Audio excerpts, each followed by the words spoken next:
My name's Ian, this is Hubner, and this is Desmond, our £200 Perodua Kenari. We bought this car in July 2024, immediately took it to Japan Classic Sunday, an amazing event in the Netherlands, because even though it's Malaysian, it's a Japanese design. They kindly let us in.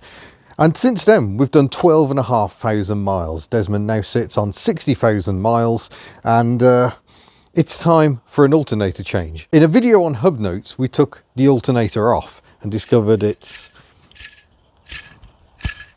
not very happy. The bearings are just starting to grumble, and you can see it is resistant to turning. Not great. We did the video over on Hub Notes, our second channel, of taking the alternator out, but here we are on the main channel with a brand new alternator, and this has been paid for by people who used the Buy Me a Coffee link, which you can see down in the description below. Thank you very much for your support. This is a brand new alternator. I don't believe it's a recon, and look how much happier that is to spin. It seems a lot better. Now, access is absolutely terrible. We like our Daihatsu based vehicles on this channel, even though to work on them is awful. So the first job was actually to remove the washer bottle, which normally sits here, and that gives somewhat better access. The alternator goes in that hole down there. Getting it out, bit of a squeeze. There's just about room through the wheel arch. I'm actually wondering if I can get it down here somehow and then shuttle it across. That may be a better bet, and then we can get it connected up and see what Desmond is like. Has our mysterious wee noise gone away? I don't know. Probably should have got a new alternator belt, thinking about it, but this is Hubnut. I don't necessarily do things properly. It's all a bit spur at the moment, really. But there we go. So this is an 1 litre EJVE engine. A lot of places claim this is a DE, which doesn't have variable valve timing, but we believe it does. We believe this is the solenoid that varies the timing on one of the camshafts to boost low down torque.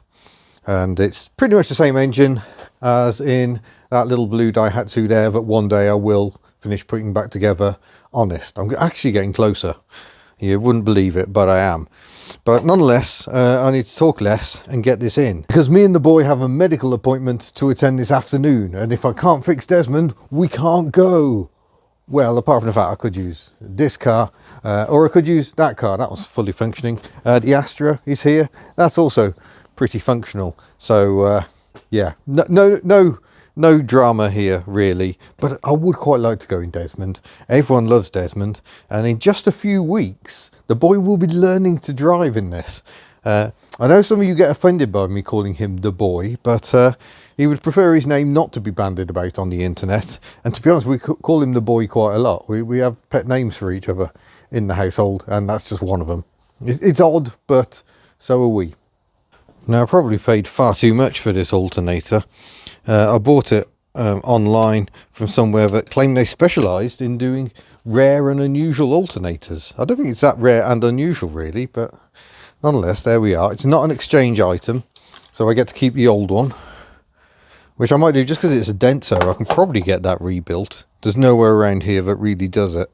But we shall put that carefully to one side. Over there. It all seems to be alternators on the fleet at the moment. And believe it or not, I found another car on Facebook Marketplace with a broken alternator. I was thinking, oh, should I? But no, I think I'm fed up of doing alternator jobs. So the question is, can I squeeze it down here and get it across round the back? No, there's a big old engine mounting in the way. I don't think that's going to happen. Can't really go down there because I don't think it'll fit beneath the power steering pump. Can't go down the back because we got is that power steering pipes in the way, so it's going to have to go back through the wheel arch. I may jack Desmond up. It might actually improve my access chances somewhat. Actually, just before we get into this, let's talk fleet update. Still need to sort an engine out on Ellie. She's actually due an MOT soon. It's her last legally required MOT. In fact, yeah, she is still necessary. She doesn't turn 40 until April, but yeah, that is going to be her last legally required MOT. So we'll see how she does. Astra, we've got a leak from the sunroof. I've got it booked in for a detailing and for a water pump, and then around the same time we'll do engine oil change. Driving really nicely. Panda is just being used, doing the job.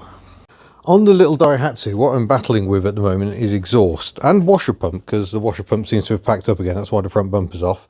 I'm really struggling to get this to seal.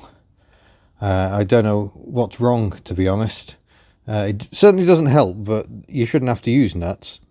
But I am having to use nuts. And there's something a bit weird going on here, because the springs seem to be the wrong size, even when I'm trying to use spacers. So yeah, something generally is quite wrong there. And I've still got to do the exhaust at the back as well, which we disconnected, which was all part of doing a front subframe removal to change the steering rack. All very long-winded, not worth doing at all. But this car is not about monetary value. It's about what it means to my partner, who learnt to drive in that car and passed her test in it. Betty, the Australian Ford, I've got a friend from New Zealand. In fact, he grew up where this car was registered new, in Palmerston North, good old Palmy. So he's coming to give me a hand. Oil, the tensioner leaks oil, the chain tensioner. He's going to help me with that. I've got a condenser to go on because that's seized. That's why this car has been off the road for the winter. So that'll be sorted. Tomorrow Tuck's going to come out for a brief outing. I'm actually, this will happen by the time you see this video, I suspect. I'm meeting up with the Practical Classics guys. There's a couple of them coming over. They're having a bit of a tour of Wales. We're going to go meet them and talk about a local tractor initiative. And that's what's not here. Bella is at 6D diesels. So Bella is our Citroen Berlingo. Al at 6D diesels reckons he knows why that car has not been running right the entire time we've owned it, which is since May 2022. What else isn't here? The Toyota is just being boring Toyota and doing Toyota things. And it is possible there's going to be a collection caper this week, but you won't see that immediately. That's quite involved. But anyway, all this is talking. Thank you. And not alternator fitting. Let's go. Yeah, the wheel off makes things easier. Ooh, a bit low on the old brake pads. And look at the disc. This is because the car's been parked up for a couple of weeks outside in Wales. It's just horrendous here. Thankfully, we do treat this car quite regularly with rust prevention stuff, and it seems to be doing its job. But yeah, if you bend this up out the way a bit, you just about open up enough of a gap to get the alternator in. See if this will work. Old one came out, so new one must go in. Go on. Yes. Right, that's it. See if I can lift it up from above. We'll just bend the bodywork back. Good quality metal. This is one of those jobs where there was an awful lot of swearing. There really was. I edited it all out. Hub Notes and Hub Nut are both family friendly channels, but yeah, there it is. I think my first challenge is to get everything connected back up again. So can you even see the alternator? No, not really. There it is. So the alternator's down there and the wire just won't quite reach. So that's what we're struggling with at the moment. Where's the old one gone? Use it as useful reference. So we've got a multi-plug there, and then the main feed here, which is where the charge comes out. So that's the tricky one. Oh, I need to disconnect the battery while we're mucking about down there. I forgot about that. I drove Desmond in here earlier, and I've been caught out by that one before. Things can get very sparky. So if you're here after the recent Kia e-Niro electric car video, then congratulations. Thank you for watching a video that isn't about electric cars. But my interest is in cheap cars, whether they're electric cars or petrol cars. It's just that cheap electric cars are still a few grand, whereas cheap petrol cars like this can be £200. So there is a bit of a discrepancy, but my love is in all things. And if you enjoyed the Kia e-Niro test, that was a car that had done 286,000 miles. We're going to be seeing it again. We put a poll up and said, would people be interested in us road tripping it to see what the real world actual range is after 286,000 miles? Overwhelmingly, you said yes. There's some very negative Nancy's who are like, no, I'm not interested in anything electric. That's fair enough. I'm not going to force you to be interested in electric. I will just say don't be overly dismissive of something you've never tried, because the driving experience of electric is what appeals to me. I love the way they drive. Don't get me wrong, I love the way this drives. It's got a frantic little 3-cylinder engine. It's a lot of fun. My 2CV, also huge fun to drive. But with both of them, if I'm doing long distance, I'd rather be in something a lot smoother and quieter. That's the truth of the situation. Right. Need to work out what's going on with the wiring. Where's the multi-plug? There it is. So I need to plug that into the alternator, and then we can start getting it into position. But I think I may have to get it nearer to position first, because, oh, this is ridiculous. How am I meant to film this? And this is kind of why I didn't film it for, well, or rather I did film it and put it on hub notes, because, yeah, it's quite tricky content. Because you just can't, I can't see what's going on, let alone you. Sorry, I suddenly went Canadian. Okay, now I've got the wiring connected up. I'm now wedged between various things that are all in the way, including the bracket that holds the alternator in place. Ah! Oh, maybe I shouldn't have done the wiring first. I think I'm going to swear at this in private and then come back to you. Oh, come on, you mother bleeping son of a bleeping bleep. Right, there's an easy way to tell which way up it goes, and that is that the big bolt goes through at the bottom. That is your pivot. It's got a smaller bolt at the top. That's the adjuster. So that runs in, there's a bracket with a channel in it. That's how you get your belt tension. So I've actually got it the right way up. I just cannot get it in the right place. But I shall have another go. Oh gosh, what an ordeal. Just trying to get on the adjuster, and the belt is helpfully in the way of the bottom pulley. Ugh, awful. Right, battery back on. I haven't put the power steering pump back on yet. I just want to run it and see where we are, to be honest. Check the belt tension. Yes, maybe a little loose, but let's run it, see what happens. Make sure we're in neutralis.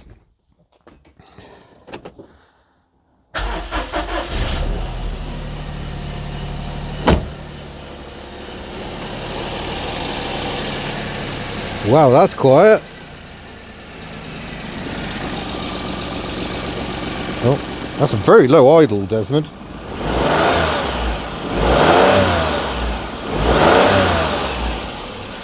Desmond's wee is gone.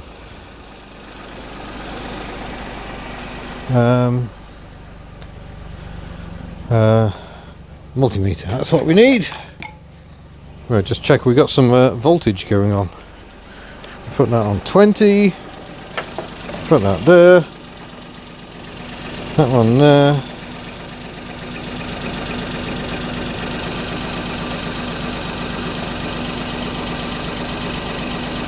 Yes, lovely. So we got our voltage. I just need to put the power steering pump back out and rebolt all this stuff back in. And no, I didn't wear gloves again. Stupid idea, I'm getting covered in oil. But the reason I don't wear gloves is because I'm frequently having to touch the phone to do recording. And if you wear latex gloves, they tend not to be operated. I can't use the fingerprint to unlock, for instance. And it just becomes a real bind. So that's why I'm absolutely filthy again. Sounds absolutely lovely, Desmond. What if we get better MPG with an alternator that actually wants to spin? I'm just curious. I'm just going to turn on some electrical load.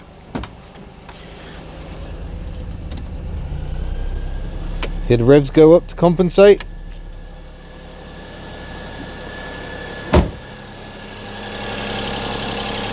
It's working harder. It's not unhappy.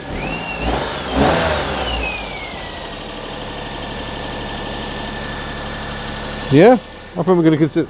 It's a shame. We've almost there's almost a bit of that historic wee back there. Just turn everything back off again. But nothing compared to before. Let's do a quick comparison. Desmond's still making his wee noise. There we go. Batteries tightened back up. Everything sounds splendid. There we are. Always make sure, folks. We are going to make it. Oh, we are not going to make it. Why are you doing that now, Desmond? Well, I'm not sure quite what I got wrong there, but that power steering belt is definitely not tight. Is it actually sitting on the pulley? I think maybe it wasn't actually sitting fully on when I adjusted it, so I'll have another go at that. I've got other cars running because I was about to pack it away, literally. Right, take two. Leave the bonnet up just in case. Oh, now we're in gear. Goodness sake.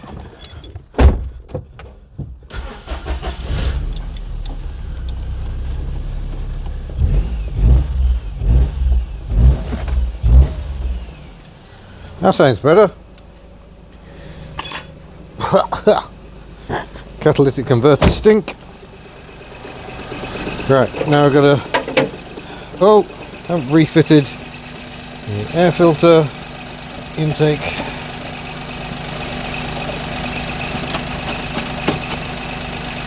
Okay, and that goes on there.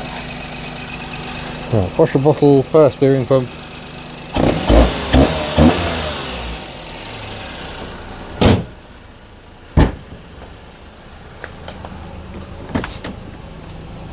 Right.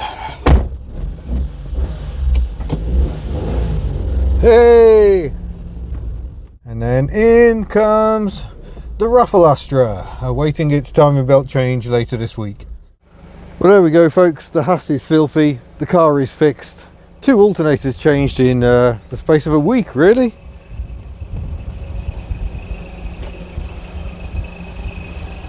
Why have you just started doing that noise?